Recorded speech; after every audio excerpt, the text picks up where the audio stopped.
तो दोस्तों आ जाते हैं आज अपनी कहानी पर। संगीतकार गधा।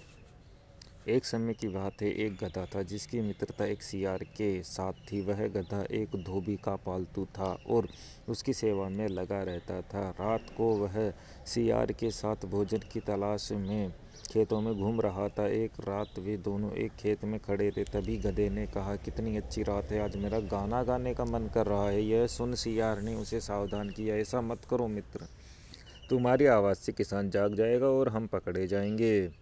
गधे ने उसकी बात अनसुनी करते हुए कहा, तुम्हारे जैसा जंगली जानवर कभी संगीत की कद्र नहीं कर सकता।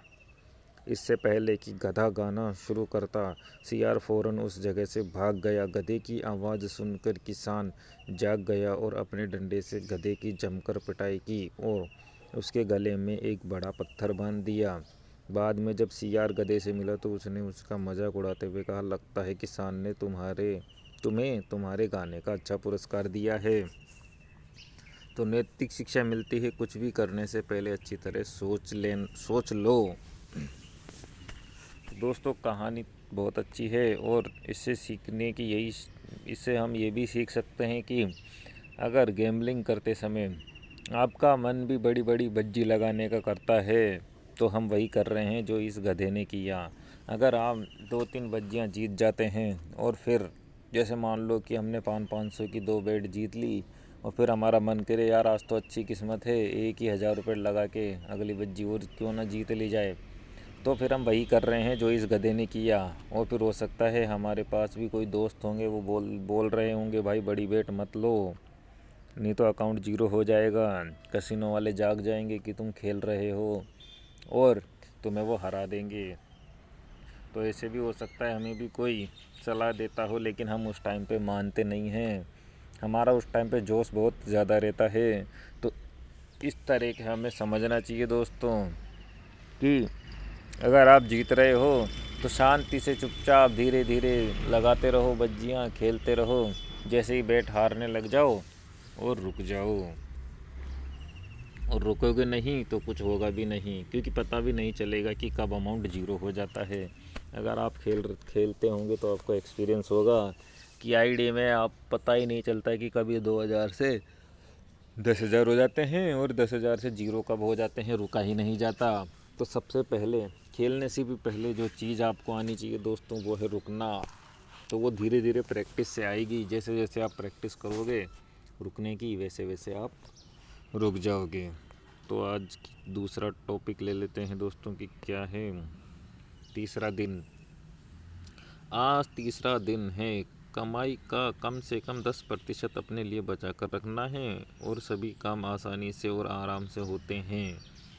जो भी मिलेगा वो आराम से मिलेगा, जल्दबाजी से जो भी है वो चला जाएगा। इसलिए देखकर और समय समझकर जुआ खेलना है। अपनी ऊर्जा को बचाना सीखना है और इसे कैसे बचाते हैं इसके लिए नियम खोजने हैं। जुए को आराम से खेलना है और बिना देखें कैसे गेम खेल सकते हैं इस पर ज़्यादा विचार करना है। जितना हो सके उतना जुए की साइट को ओपन नहीं करना है, ये ध्यान रखना है। तो ये जो बातें हैं दोस्तों ये मैंने ही लिखी थी।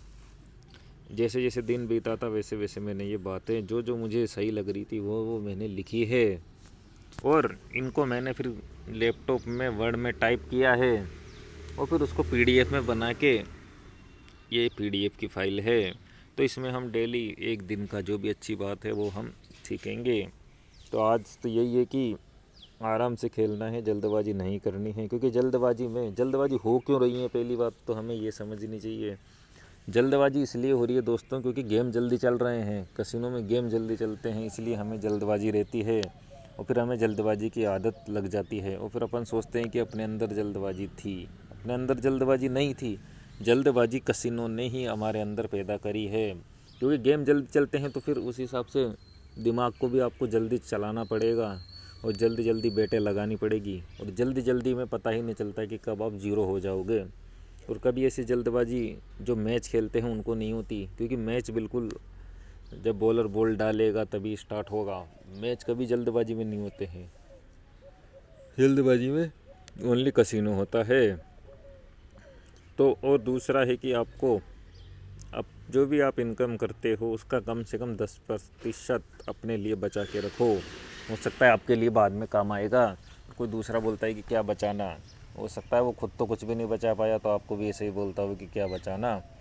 लेकिन आपको कम से कम 10% अपने लिए बचा के रखना ही चाहिए। वो आपके लिए है, उसको आपको खर्च नहीं करना है।